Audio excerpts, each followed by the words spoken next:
Hey, and welcome to Connect. Today, we're going to talk about the Metaverse. I want to share what we imagine is possible, the experiences you'll have, the creative economy we'll all build, and the technology that needs to be invented, as well as how we're going to all do this together. The basic story of technology in our lifetimes is how it's given us the power to express ourselves and experience the world with ever greater richness. Back when I started Facebook, that mostly meant text that we typed on computers. Then we all got phones with cameras, and the internet became much more visual. And recently, as connections got faster, video has become the main way that we experience content. We've gone from desktop to web to phones, from text to photos to video, but this isn't the end of the line. The next platform and medium will be even more immersive, an embodied internet where you're in the experience, not just looking at it. And we call this the Metaverse. And you're going to be able to do almost anything you can imagine. Get together with friends and family, work, learn, play, shop, create, as well as entirely new categories that don't really fit how we think about computers or phones today. Now, since we're doing this remotely today, I figured let's make this special. So we've put together something that I think is really going to give you a feeling for what this future could be like. We believe the Metaverse will be the successor to the mobile internet. We'll be able to feel present, like we're right there with people, no matter how far apart we actually are. We'll be able to express ourselves in new, joyful, completely immersive ways, and that's going to unlock a lot of amazing new experiences. When I send my parents a video of my kids, they're going to feel like they're right in the moment with us, not peering through a little window. When you play a game with your friends, you'll feel like you're right there together in a different world, not just on your computer by yourself.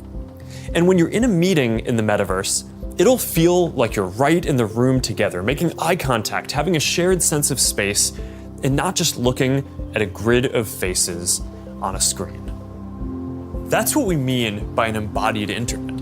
Instead of looking at a screen, you're going to be in these experiences. Everything we do online today, connecting socially, entertainment, games, work, is going to be more natural and vivid. This isn't about spending more time on screens. It's about making the time that we already spend better. Screens just can't convey the full range of human expression and connection. They can't deliver that deep feeling of presence. But the next version of the internet can. That's what we should be working towards. Technology that's built around people and how we actually experience the world and interact with each other. That's what the Metaverse is all about. Now, the best way to understand the Metaverse is to experience it yourself, but it's a little tough because it doesn't fully exist yet. Some of the basic building blocks are here though, and others are starting to emerge as we speak. We're starting to get a sense of how it could all come together and what it could feel like.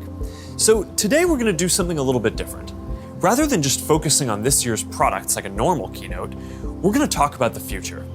So let's start by exploring what different kinds of Metaverse experiences could feel like, starting with the most important experience of all, connecting with people.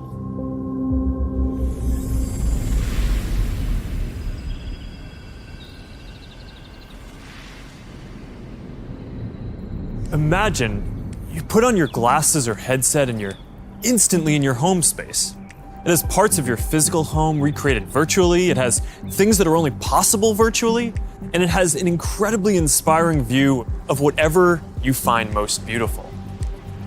Hey, are you coming? Yeah, just gotta find something to wear.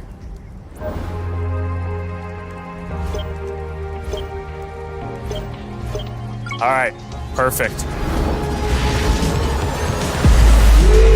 Boy. Oh, hey, Mark. Hey, what's going on? Hey, Mark. Mark. What's up, Mark? Whoa, we're floating in space? Who made this place? It's awesome. Right? It's from a crater I met in LA. This place is amazing. Boz, is that you? Of course it's me. You know I had to be the robot, man. I thought I was supposed to be the robot. Whoa. I knew you were bluffing. Hey, wait. Where is Naomi? Let's call her. Naomi. Hey, should we deal you in? Hey, sorry I'm running late, but you've got to see what we're checking out. There's an artist going around Soho hiding AR pieces for people to find. 3D street art? That's cool. Send that link over so we can all look at it. This is stunning. Okay, that is something. It's awesome. I love the movement. Wait, it's disappearing. This is amazing. Hold on. I'll tip the artist and they'll extend it. Wow. Brilliant. If you guys like it here, I have another room that you're gonna love. Check out this forest room. Huh, let's see it. Koi fish that fly? That's new. This is wild. Hey, one sec, Boz, it's Priscilla. Hey, you have to see this. Beast is going crazy. Oh, I love that guy. We've got to show that to the kids. Can you also send that to my dad? I'll message him. All right, see you at home. This place is great, Boz, but there's something I got to get back to. All right, so that's a glimpse of a few ways that we're going to be able to get together and socialize in the metaverse. It's a ways off, but you can start to see some of the fundamental building blocks take shape. First, the feeling of presence. This is the defining quality of the metaverse. You're going to really feel like you're there with other people. You'll see their facial expressions, you'll see their body language, maybe figure out if they're actually holding a winning hand. All the subtle ways that we communicate that today's technology can't quite deliver. Next, there are avatars, and that's how we're going to represent ourselves in the metaverse. Avatars will be as common as profile pictures today, but instead of a static image, they're going to be living 3D representations of you. Your expressions, your gestures, that are going to make interactions much richer than anything that's possible online today. You'll probably have a photorealistic avatar for work, a stylized one for hanging out, and maybe even a fantasy one for gaming. You're going to have a wardrobe of virtual clothes for different occasions, designed by different creators and from different apps and experiences. Importantly, you should be able to bring your avatar and digital items across different apps and experiences in the metaverse. Beyond avatars, there is your home space. You're going to be able to design it to look the way you want, maybe put up your own pictures and videos and store your digital goods. You're going to be able to invite people over, play games, and hang out. You'll also even have a home office where you can work. Your home is your personal space from which you can teleport to anywhere you want. Now, speaking of teleporting, there are going to be all kinds of different spaces that people make. Rooms like the ones that we just saw, but also games and whole worlds that you can teleport in and out of whenever you want. Teleporting around the metaverse is going to be like clicking a link on the internet. It's an open standard. In order to unlock the potential of the metaverse, there needs to be interoperability. And that goes beyond just taking your avatar and digital items across different apps and experiences, which we are already building an API to support. You want to know that when you buy something or create something, that your items will be useful in a lot of contexts and you're not going to be locked into one world or platform. You want to know that you own your items, not a platform. Now, this is going to require not just technical work, like some of the important projects that are going on around crypto and NFTs in the community now.